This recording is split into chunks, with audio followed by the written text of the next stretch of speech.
न जाने सदियों में कब कब इस भूमि पर कोई कोई तपे होंगे,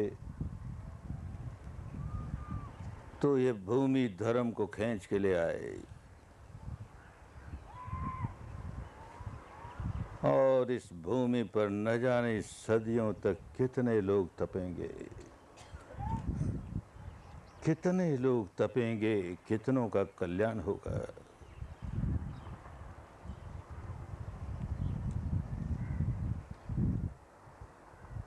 बहुत बड़ी ऐतिहासिक बात हो रही है, सामान्य बात नहीं है।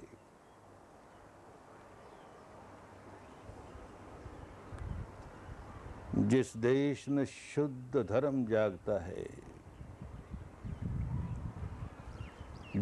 है, सदियों तक लोगों का कल्याण करता है, धीरे धीरे धर्म की मुक्तिदायिनी विद्या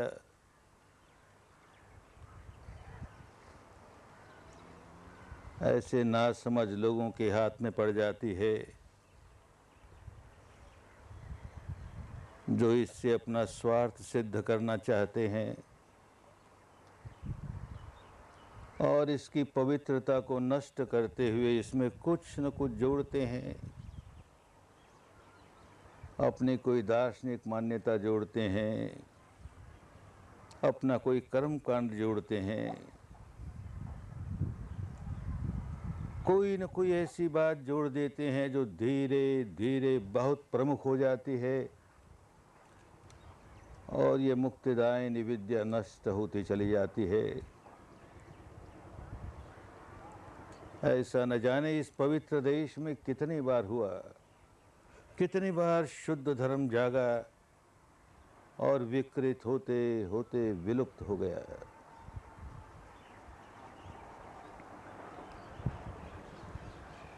फिर समय आया है, धर्म अपने शुद्ध रूप में जागने का समय आया है, जागने लगा है। हम पड़ोसी देश के बहुत आभारी हैं कि धर्म की एक कल्याणकारी विद्या उनके पास गई तो उन्होंने किस प्रकार इसे संभाल कर रखा, शुद्ध रूप में संभाल कर रखा। हमारा पड़ोसी ब्रह्म देश बड़ा भाग्यशाली, भगवान गौतम बुद्ध को बुद्धत्व प्राप्त होने के बाद सबसे पहले उस देश के दो व्यापारी उनसे मिलते हैं। जब वो बोधि वृक्ष के नीचे बुद्धत्व प्राप्त होने के बाद 7 सप्ताह का समय मुक्ति के अमृत रस का रसास्वादन करते हुए जब वहाँ बैठे थे तो ब्रह्मदेश के दो व्यापारी तपस्व और भल्लिक उस रास्ते से गुजरते हैं अपने व्यापार के लिए, वहाँ की पैदाइश का सामान यहाँ बेचने के लिए गुजरते हैं, भगवान के संपर्क में आते हैं। जो शांति चारों ओर विराजमान थी उससे अत्यंत प्रभावित होते हैं, उन्हें नमन करते हैं और अपने साथ लाए हुए बर्मा के चावल और मधु से बना हुआ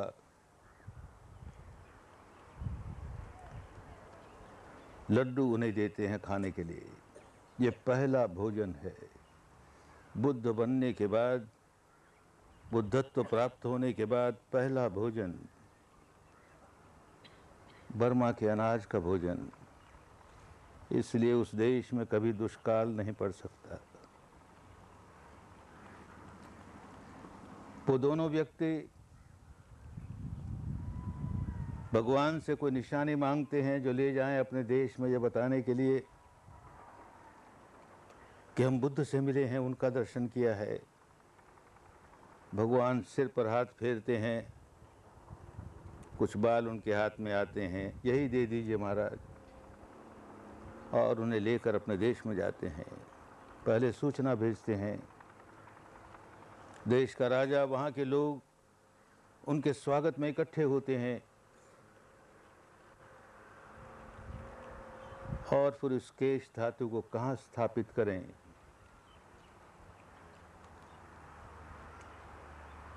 तो नगर के बीचों बीच एक छोटी सी पहाड़ी डगोन नाम की, यहाँ स्थापित होना चाहिए। वहाँ स्थापित किया गया और आज वो बढ़ते बढ़ते बढ़ते 300 फीट 325 फीट ऊंचा श्वेडगोन स्तूप।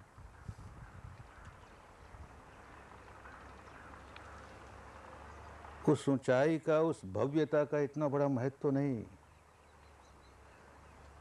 महत्व तो वहाँ की धर्म की तरंगों का है। जो साधक हैं वो जानते हैं, बाहर की भीड़ भड़के में उस तरंग की सामान्य जनता को अनुभूति नहीं होती। शांति तो लगती है, पर साधना की जो गहरी अनुभूति होनी चाहिए उसके लिए ऊपर स्थान बना हुआ है। बहुत कम लोग जा पाते हैं। जिन्होंने वहाँ ध्यान किया है वो जानते हैं कि उस केश धातु की तरंगें कितनी तेज हैं, कितनी पवित्र हैं।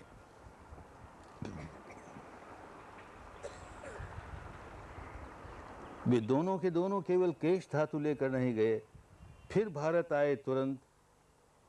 भगवान बुद्ध से धर्म सीखा। उनमें से एक जो भल्लिक, जिसका नाम था, वो अरहंत हो गया।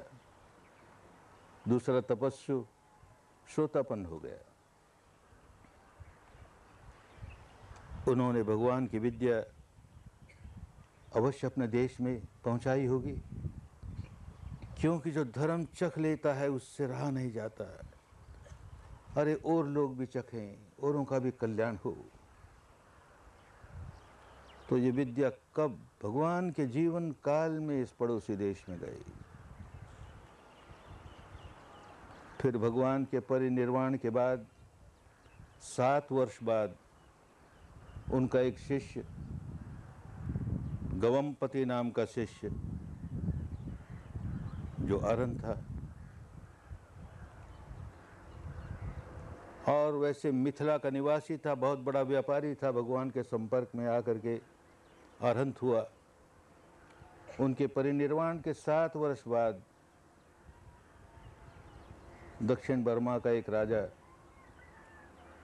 सिंह नाम का राजा, दूर परे का उसका भाई का संबंध था, उसे सूचना है कि भारत में बुद्ध उत्पन्न हुए हैं, अब उनका परिनिर्वाण हो गया, तो उनकी विद्या ये हमारा दूर संबंध का भाई गवम्पति ये आकर हमें सिखाए। उसे निमंत्रण भेजते हैं, वो वहाँ जाता है, यही धर्म लोगों को सिखाता है, विपश्यना धर्म सिखाता है, और क्या सिखाएगा। तो भगवान के परिनिर्वाण के 7 वर्ष के भीतर भीतर फिर विद्या पहुंची वहाँ पर। कह नहीं सकते सारे लोगों में नहीं फैली होगी, लोगों ने स्वीकार किया, थोड़े ने, बहुतों ने स्वीकार किया। इस देश का भाग्य जागा। एक अशोक नाम का सम्राट हुआ यहाँ।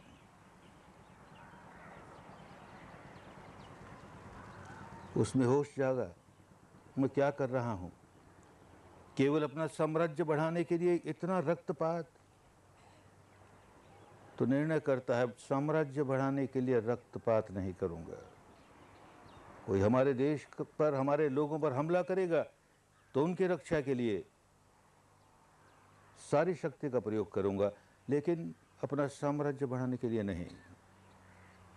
वो व्यक्ति पाटलिपुत्र से राजस्थान जाता है, कितनी दूर, वहाँ उसने सुना कि राजस्थान में एक ऐसा संत है, विपश्ची संत है, उसके पास जाके ये विद्या सीखे बिना कोई धर्म की बातें बुद्धि विलास के लिए नहीं, वाणी विलास के लिए नहीं, अनुभूति के लिए है।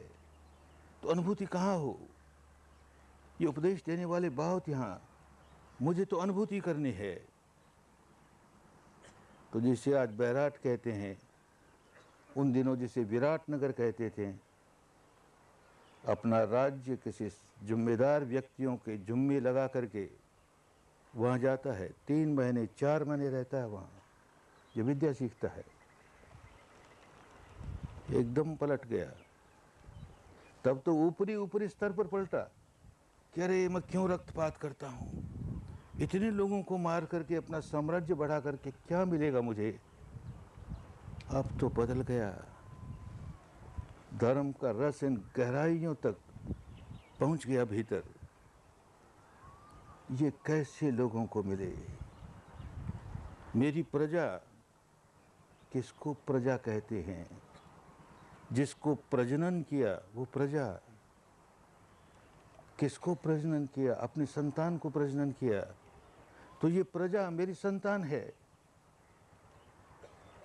जैसे मैं अपनी संतान का भला चाहता हूँ, अपने पुत्रों का भला चाहता हूँ, अपने परिवार वालों का भला चाहता हूँ, इन्हें धर्म मिले, अरे मेरी सारी संतान को धर्म मिले, ये सारी प्रजा ये धर्म का रस चखे, ये धर्म का रस चखे। किस तरह से सारे देश में ये विद्या सिखाता है। इतना बड़ा देश, आश्चर्य है। अनुसंधान कर रहे हैं, जानने की कोशिश कर रहे हैं कि 14 आदमियों का शिविर लगा के समझा बहुत लोग आ गए अपने शिविर में। देखो 5-7 आने की उम्मीद करते थे, 14 लोग आ गए, अरे 24 आ गए, अरे 100 आ गए, 200 आ गए। 1000 आदमियों का शिविर लगा। अब इगतपुरी में 700 आदमी इकट्ठे होते हैं, बहुत हैं, बहुत हैं।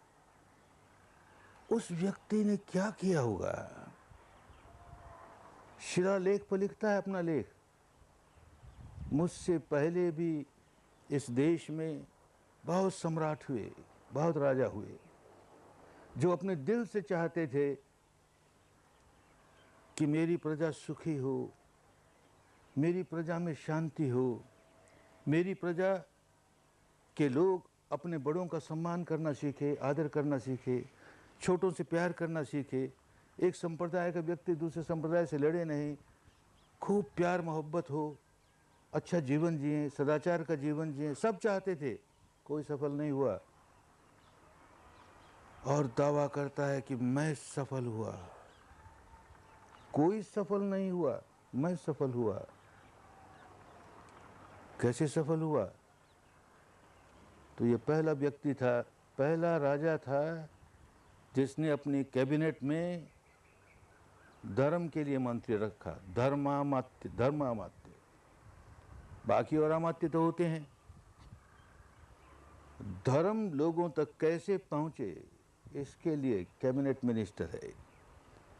और फिर इतने लोग तैयार किए कि धर्म की बात लोगों तक जाए, लोगों तक जाए, लोग समझें इससे कितना कल्याण होता है, ऐसा समझें। कहते हैं उससे मुझे सफलता मिली। फिर अगली लाइन में कहता है नहीं नहीं, उससे क्या सफलता मिलती, अरे मैंने लोगों को साधना सिखाई, ध्यान सिखाया, विपश्यना सिखाई तो सफल हुआ।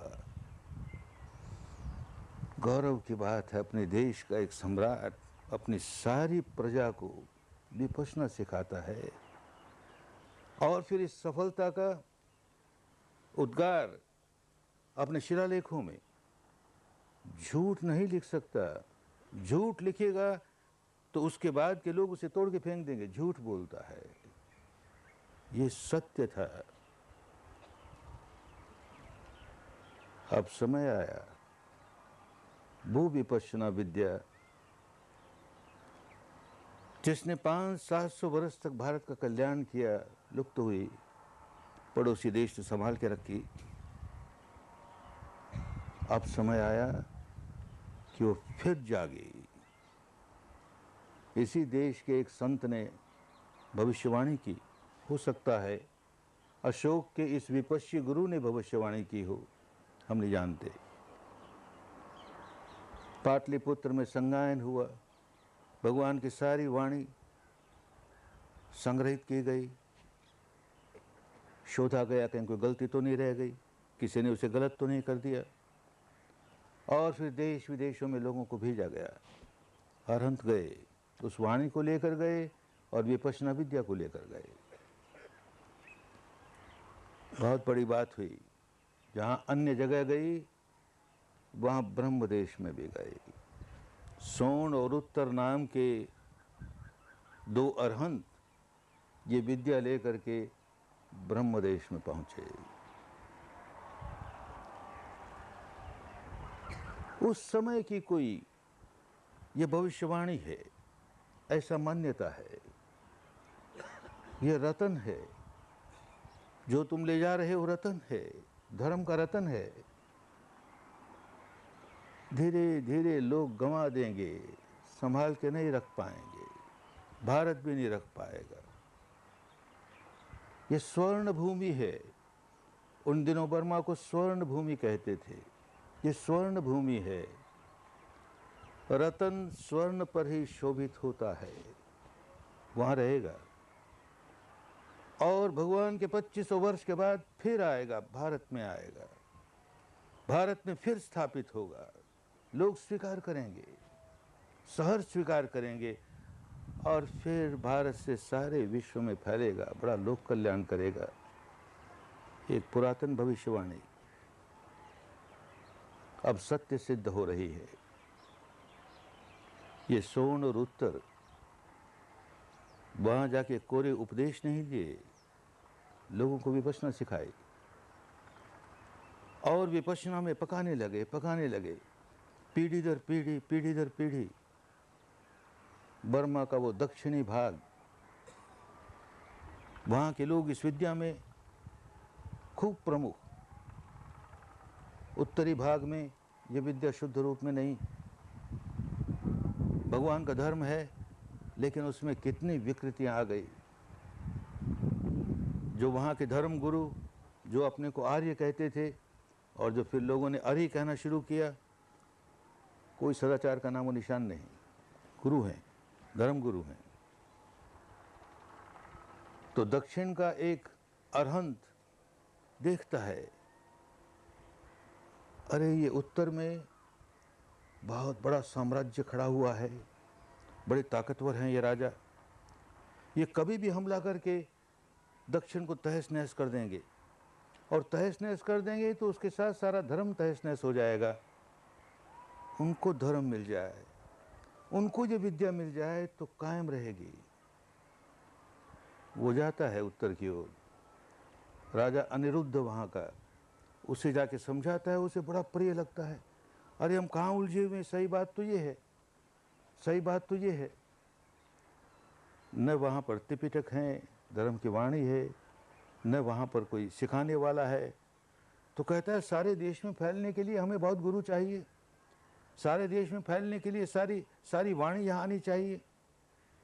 तो दक्षिण के राजा जिसका नाम मनुआ था, मनुआ राजा के पास मांग करो। वहाँ पर आज भी अरहंत भी हैं, श्रोतापन्न भी हैं। कहा आज भी शैक्ष भी हैं, अशैक्ष भी हैं। शैक्ष उनको कहते हैं जो आर्य हो गए, कम से कम श्रोतापन्न तो हो गए। अशैक्ष उनको कहते हैं अब कुछ सीखने को नहीं रह गया, अरहंत हो गए। शैक्य माने सिख हैं, सिख हैं, अभी सीखना है। और असिख हैं, अब कुछ सीखना नहीं रह गया। तो वो कहता है कि वहाँ सिख भी हैं, असिख भी हैं, उनको बुलाइए, निमंत्रण दीजिए, वहाँ से विद्या को बुलाइए। त्रिपिटक के ग्रंथ है वहाँ हस्तलिखित, 30 सेट है राजा के पास, एक आध सेट तो दे ही देगा। ये संदेश भेजता है कि हमें धर्म चाहिए, आपकी धर्मवाणी आपके पास है, आपके यहाँ के कुछ गुरु चाहिए। ना समझी में वहाँ का राजा मनुआ कहता है किसको दूं,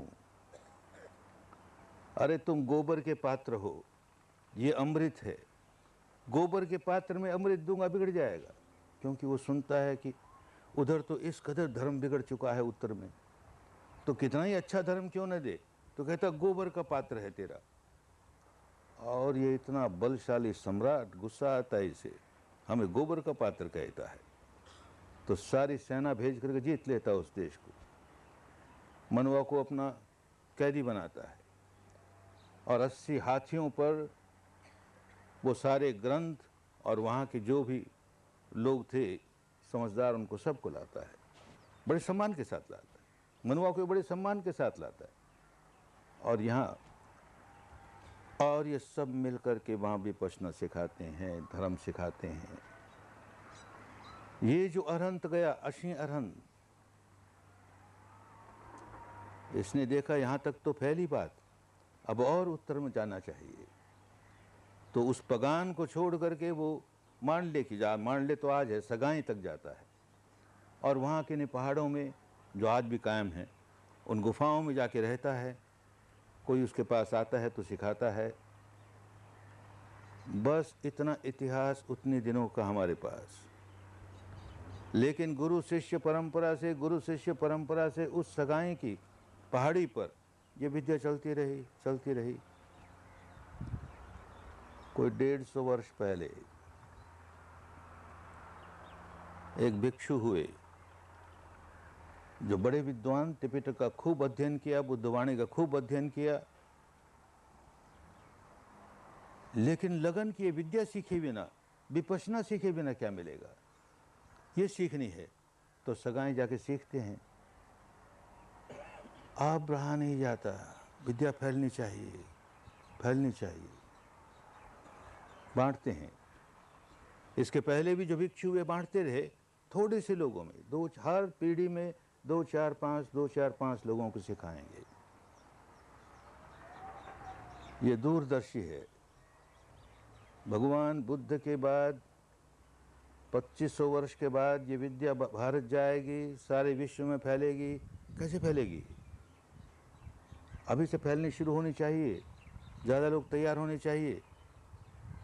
पहला व्यक्ति है, हमारा बड़ा सौभाग्य, पहला व्यक्ति है जो निर्णय करता है कि ये विद्या अगर केवल भिक्षुओं तक रही तो बौद्ध देशों में तो ठीक, बाकी अबौद्ध देशों में कैसे फैलेगी। तो निर्णय करता है कि ये विद्या गृहस्थों के पास भी जानी चाहिए। तो पहली बार हजारों वर्षों में, भगवान बुद्ध के समय थे, ऐसे लोग थे जो सिखाते थे, गृहस्थ भी। लेकिन बर्मा में जाने के बाद पहली बार इतनी सदियों के बाद गृहस्थों को सिखाना शुरू किया। हम उनका कितना उपकार माने। नहीं सिखाते, अरे तो हमें कैसे मिलता। फैलेगी। एक आचार्य तैयार किया जो एक किसान था वहाँ का, सयाते जी, उसे सिखा करके आचार्य बनाया। उसका बड़ा उपकार मानते हैं। पहला गृहस्थ आचार्य उन दिनों का। अगर वो सफल नहीं होता तो परंपरा आचार्यों के लिए फिर बंद हो जाती। कितना उपकार मानते हैं उस व्यक्ति का। कैसा आदर्श जीवन जिया, कितना सदाचार से भरा हुआ जीवन, कितना प्यार, कितनी मैत्री, कितनी करुणा। कोई अंगुली नहीं उठा सके उसकी ओर, कोई दोष नहीं, तो लोग स्वीकार करेंगे। एक गृहस्थ विपश्यना सिखाने वाला, एक गृहस्थ धर्म सिखाने वाला, तो लोगों ने स्वीकार किया। अपने जीवन में उसने प्रतिज्ञा की कि 1000 लोगों को कम से कम सिखाऊंगा। सिखाया 1000 लोगों को, तो गृहस्थों तक जाने लगे। उनके शिष्य हुए उबाखेन। अरे उनके उपकार का क्या कहना। उबाखेन नहीं होता तो ये गोइंका नहीं होता। एक सामान्य गृहस्थ, व्यापार करने वाला, और वो देखता है कि इस आदमी को तैयार करूं तो भारत में ही नहीं सारे विश्व में फैलेगी। कितना दूरदर्शी और कितनी करुणा।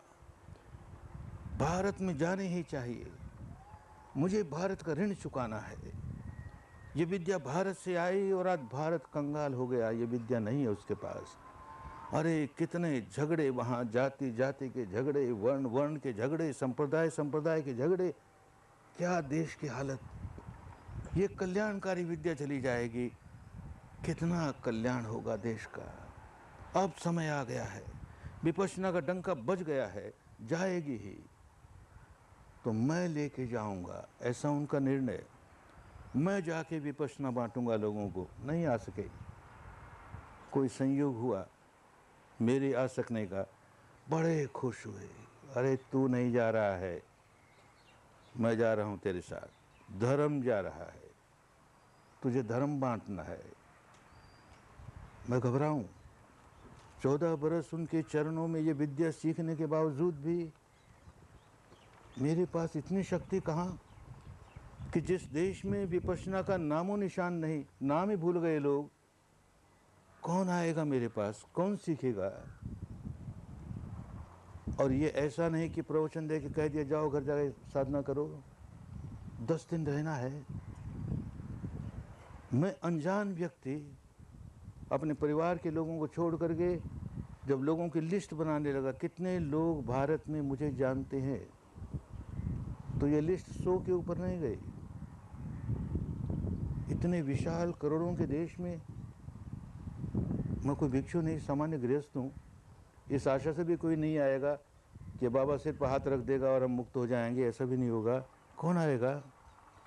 10 दिन तक घर बार छोड़कर कौन आएगा? कौन व्यवस्था करेगा शिविर की? अरे शिविर लगाने के लिए पैसे भी कहाँ से आएंगे? क्या होगा? कौन सेवा करेगा? ये सारे प्रश्न। और मैं कहूँ गुरुदेव से कि नहीं गुरुजी ये कैसे होने वाला है, मुझसे कैसे होगा? तुम जाओ रे, तुम थोड़ी करोगे, तुम्हें थोड़ी करना है, जाओ सब होगा। अरे 1 महीना नहीं हो पाया, भारत आए हुए 1 महीना नहीं हो पाया कि शिविर लगता है। कैसे कोई व्यवस्था करने वाला खड़ा हुआ, कैसे साधक आ गए। भविष्यवाणी सत्य सिद्ध होनी थी, धर्म की गंगा बहने लगी। एक के बाद एक, एक के बाद एक शिविर लगते चले गए, लगते चले गए। उस एक व्यक्ति की वजह से, एक उबाखिन की वजह से, अगर कोई अपने मन में इस गोयनका के प्रति श्रद्धा रखता है, इस गोयनका के प्रति कृतज्ञता का भाव रखता है, तो गलत है। सारी श्रद्धा उस गृहस्थ संत के प्रति होनी चाहिए, सारा कृतज्ञता का भाव उस गृहस्थ संत के प्रति होनी चाहिए जिसमें इतनी लगन। ये अमृत भारत जाना ही चाहिए, ये भारत से विश्व में फैलना ही चाहिए। उसकी इस लगन का परिणाम, उसके उपकार को नहीं भूल सकते।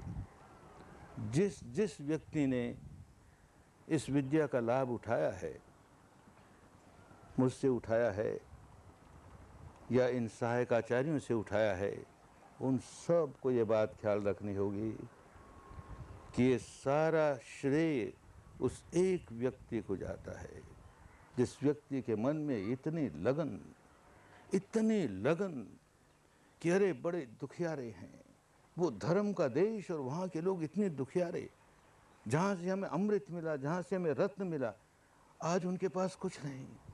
ये विद्या उनको मिलनी चाहिए, मिलनी ही चाहिए। अरे ये गोयनका तो माध्यम है रे, उसका प्रतिनिधि है उनका। गुरुवर तेरी ओर से देऊं धर्म का दान, गुरुवर तेरा प्रतिनिधि। हर शिविर उनका लगा है, मेरा नहीं लगा।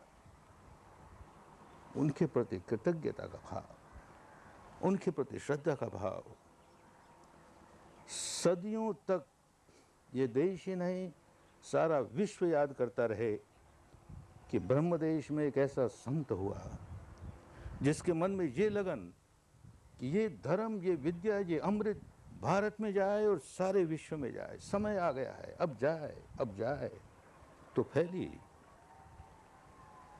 तो लोग याद करें, रामकृष्ण को याद करें, विवेकानंद को नहीं। सारा काम रामकृष्ण का हुआ तो विवेकानंद ने किया। तो गोयनका को नहीं याद करें, उसको याद करें, सयाजी उपाख्यान को याद करें। उसकी वजह से सारा हुआ और होता ही रहेगा। ये धर्म की गंगा जो बही है, बहती ही जाएगी। ये स्थान बड़ा महत्वपूर्ण स्थान होगा, जितनों का कल्याण होगा। मैं अपनी बात जानता हूं कि धर्म में पुष्ट होने में जो 2-3 कारण बने मेरे लिए, उनमें एक बड़ा कारण ये कि रंगून में रहते हुए कोई भी ऐसा एक रविवार नहीं गया, एक संडे ऐसा नहीं गया रंगून में जब न हूँ, बाहर हूँ तो बात अलग है। ने हर संडे को गुरुजी के आश्रम में सुबह 7 से 8 बजे तक सामूहिक साधना होती है, अधिष्ठान होता है। उसके बाद थोड़ी देर गुरुजी से कोई चर्चा, कोई प्रश्न किया और चले आए। रोज की, हर हफ्ते वो 1 घंटे की साधना वहाँ पर, वो धर्म की तरंगे, इतना बल, हफ्ते भर ये गृहस्थ की सारी जिम्मेदारियां उठाते हुए, सारे जंजालों में पड़े हुए वहाँ 1 घंटा साधना करके आए। नया जीवन मिल गया, नया बल मिल गया। मैं जानता हूं कैसे मुझे बल मिला। जिस दिन यहाँ स्तूप बन जाएगा, बनेगा ही, दुनिया की कोई शक्ति नहीं रोक सकती। कितना समय लगे हम नहीं जानते।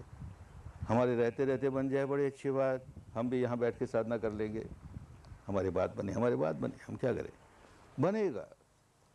और ये जो वहाँ महानगरी है, जिसमें करोड़ से अधिक की आबादी है, जिसमें आज 20-25 हज़ार साधक हैं, लाखों साधक हो जाएंगे।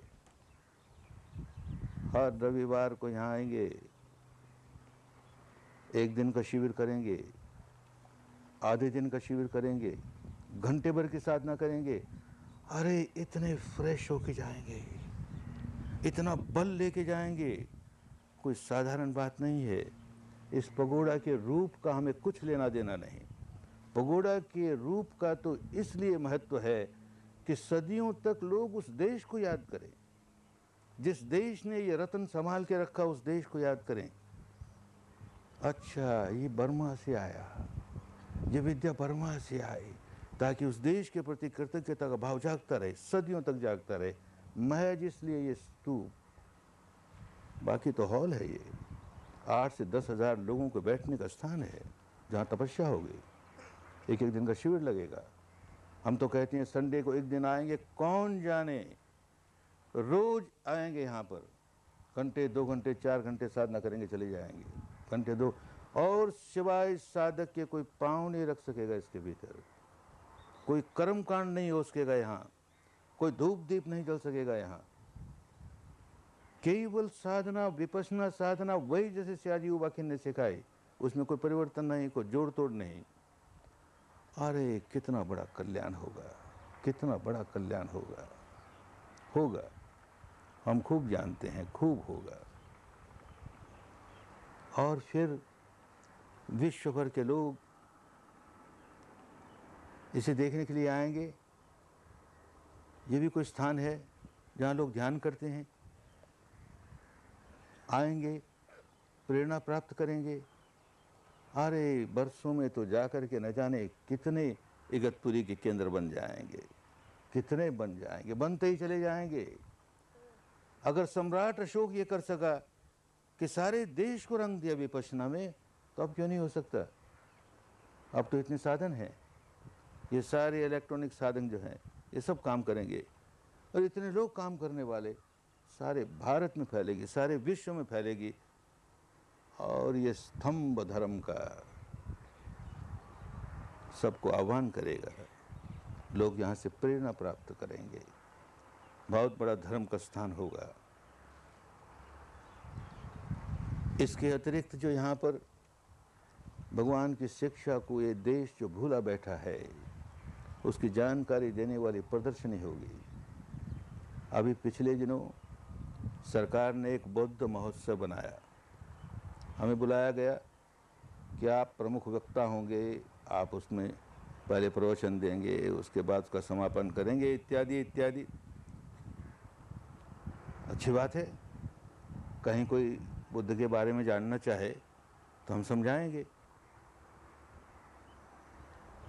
जो कुछ हुआ वहाँ पर, उसे देख करके इतना संताप, दोष की बात नहीं है, बेचारे जानते तक नहीं।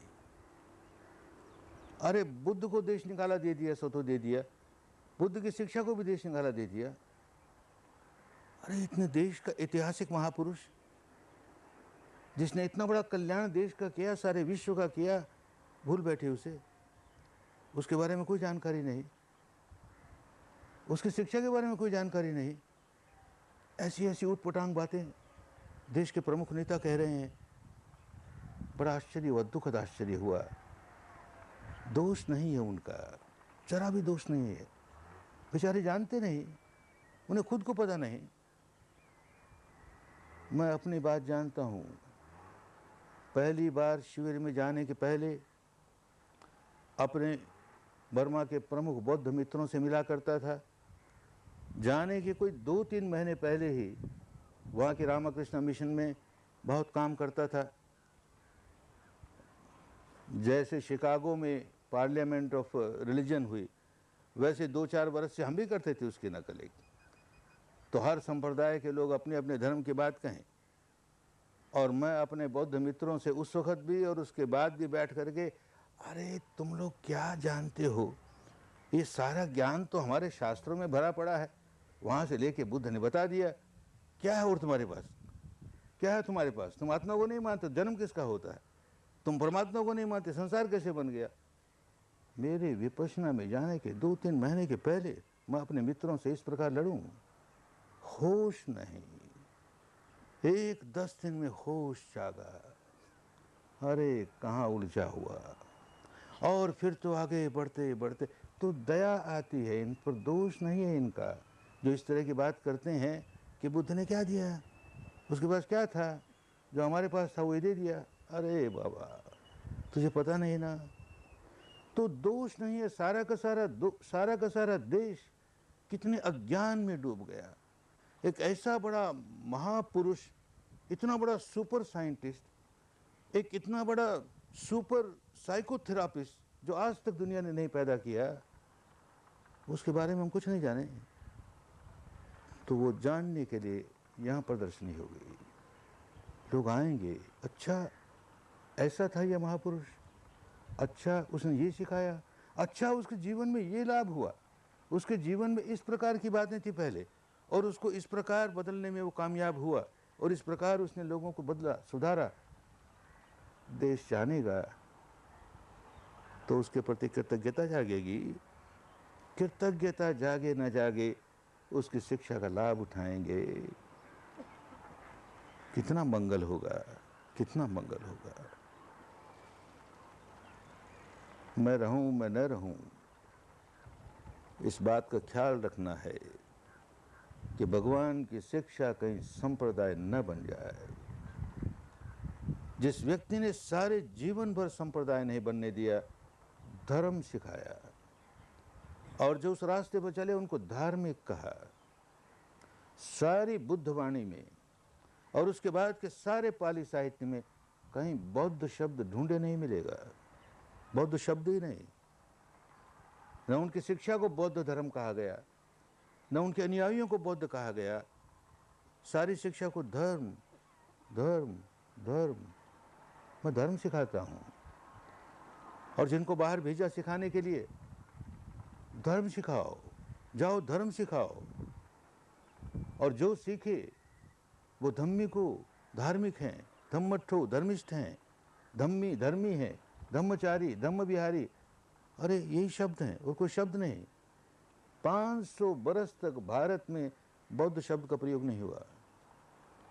बुद्ध की परंपरा में ही नहीं, अन्य परंपराओं में भी नहीं हुआ। किसी परंपरा में बुद्ध शब्द का प्रयोग नहीं हुआ। भारत में नहीं, सारे विश्व में नहीं हुआ। कब हुआ, क्यों हुआ, किसने किया, किस कारण से किया, वो अलग बात, हमको उससे कुछ लेना देना नहीं। लेकिन जैसे ही शिक्षा को धर्म न करके कह के कुछ और कहा, वैसे सीमित हो गए। बुद्ध की शिक्षा केवल बुद्धों के लिए नहीं है, बुद्ध की शिक्षा सबके लिए है। धर्म सबके लिए होता है, कुदरत का कानून है, विश्व का विधान है। ऐसा ऐसा होगा तो ये परिणाम आएगा ही, ये परिणाम नहीं चाहिए तो ऐसा ऐसा मत होने दो। अरे इतनी सीधी सीधी बात, कहाँ उलझ गए।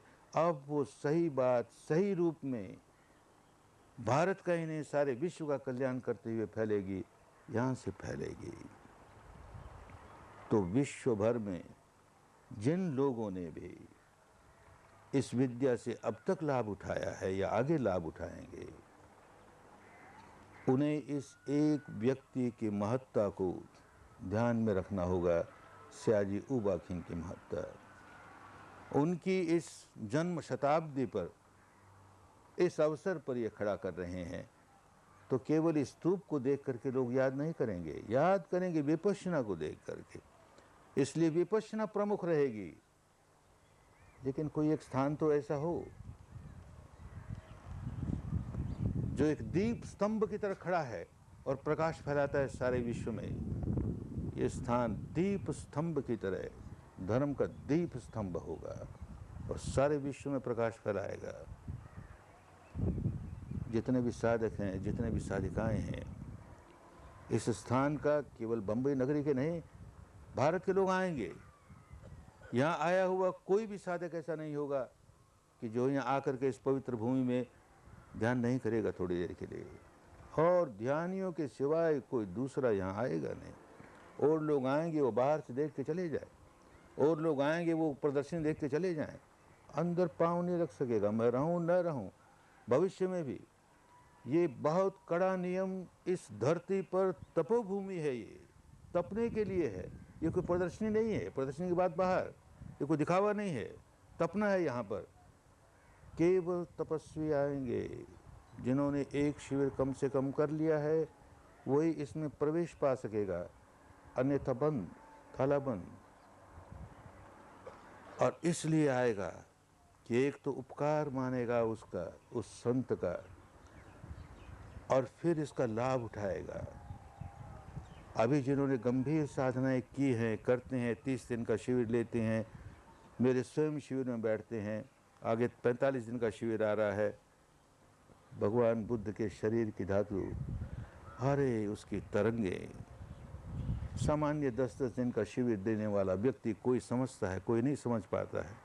गंभीर साधना करने वालों में भी कोई समझ पाता है, कोई नहीं समझ पाता है। जो समझ पाते हैं वो जानते हैं कितनी पवित्र तरंगे हैं। वो धर्म धातु यहाँ रहेगी। क्यों उनमें तरंगे हैं धर्म की? जब वो महापुरुष जीवित था, शरीर का एक एक कण धर्म की तरंगों से तरंगित था। उसके आसपास की सारा वातावरण धर्म की तरंगों से तरंगित हो जाता था। और हम उसका आज प्रत्यक्ष प्रमाण देखते हैं। बोधगया में, बोधगया के मंदिर में मुझे सौभाग्य मिला, मैंने अपना 10 दिन का शिविर रात भर वहाँ जाग के किया। इतनी तरंगे वहाँ की, जो अनुभव करे वही जान सके। उस बोधि वृक्ष के पीछे नीचे रात को बैठ कर ध्यान किया, उनकी तरंगे वही जान सके। क्यों कि तरंगे उस महापुरुष के अंदर से निकलती है और वहाँ फैलती है तो सदियों तक रहती है। तो उसके शरीर के कण कण में जो तरंगे हैं सदियों तक कायम रहती है। उसका लाभ साधक उठा सकेंगे। और यहाँ बड़े सौभाग्य से उनके शरीर धातु रहेगी, लोग ध्यान करेंगे। और एक बड़ी बात, स्थान स्थान पर देखता हूँ, धम्मगिरी पर भी देखता हूँ, जब मेरा स्वयं शिविर होता है तो मैं कम से कम 6 या 7 जगह बैठ के ध्यान करता हूँ, चारों ओर से बंद है। और जिस समय उस हॉल में, जो हॉल नंबर 1 है, उसमें जाके ध्यान करता हूँ, सारी जगह को मात कर देता है। उसके तरंगों का क्या ठिकाना, क्यों, क्या होता है? ये भगवान की धातु तो अब आई, ये तो कब से जान रहा हूं मैं। एक साथ इकट्ठे होकर के ध्यान करेंगे, जहां बार बार एक साथ इकट्ठे होकर के ध्यान करेंगे, अरे वहां की तरंगों का क्या कहना। समग्रानां तपो सुखो, समग्र होकर के, एकत्र होकर के ध्यान करने का, तो उस हॉल में 200-200, 400-400 लोग, अरे न जाने कितनी बार तपे हैं, तपते जा रहे हैं। यही अवस्था इसकी होने वाली है। 8-8, 10-10 हजार लोग एक बार नहीं, अनेक बार यहाँ तपेंगे। अरे इसकी तरंगों का क्या कहना, इसकी तरंगों का क्या कहना। बहुत सौभाग्य है जिस व्यक्ति ने ये भूमि का दान दिया, बहुत पुण्यशाली, कोई बहुत बड़ी पारमी होती है। अब अनुसंधान करते करते मालूम हुआ कि भगवान के समय अनाथ पिंडक ने जिस धरती पर सोना बिछा करके ये साधना केंद्र बनाया, 10,000 आदमी के लिए बनाया। संयोग है ये भी 10,000 आदमी के लिए बन रहा है। अब देखते देखते पता लगा कि अरे ऐसा पूर्व काल में भी हुआ, कभी 2 बार पहले भी इस तरह के ध्यान केंद्र बने जहाँ सोना बिछा करके जमीन दी गई ध्यान के लिए। तो कोई बहुत बड़ा पारमी वाला पुण्यशाली व्यक्ति होता है, और केवल उसकी एक की पारमी क्या, ये सारे लोग जो मिलेंगे इन सब की पारमी होगी। बहुत बड़ा कल्याण होगा, बहुत बड़ा कल्याण होगा। अब समय आया है, समय पका है। भारत के उस संत की जो भी हो, ये भविष्यवाणी कि 2500 वर्ष के बाद भारत में फिर धर्म अपने शुद्ध रूप में जागेगा, लोग उसे स्वीकार करेंगे, लोगों का बहुत बड़ा कल्याण होगा, विश्व में फैलेगा और विश्व के लोग स्वीकार करेंगे, उनका कल्याण होगा। उसका ये प्रतीक होगा, एक सिंबल होगा। जैसे मैंने कहा, एक मशाल होगी बहुत बड़ी, एक धर्म का दीप होगा जो सदियों तक जलता रहेगा। खूब मंगल हो, खूब कल्याण हो।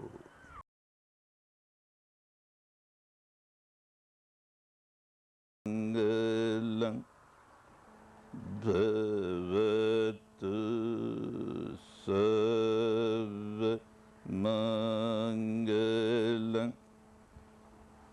भवतु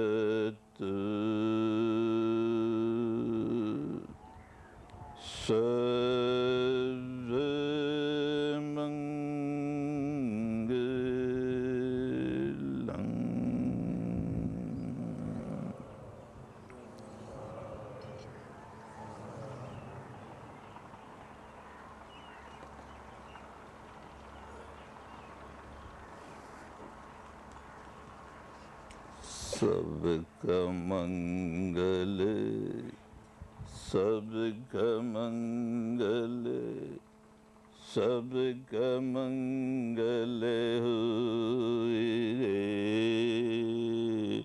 जन जन मंगल, जन जन मंगल, जन जन सुखिया होए रे।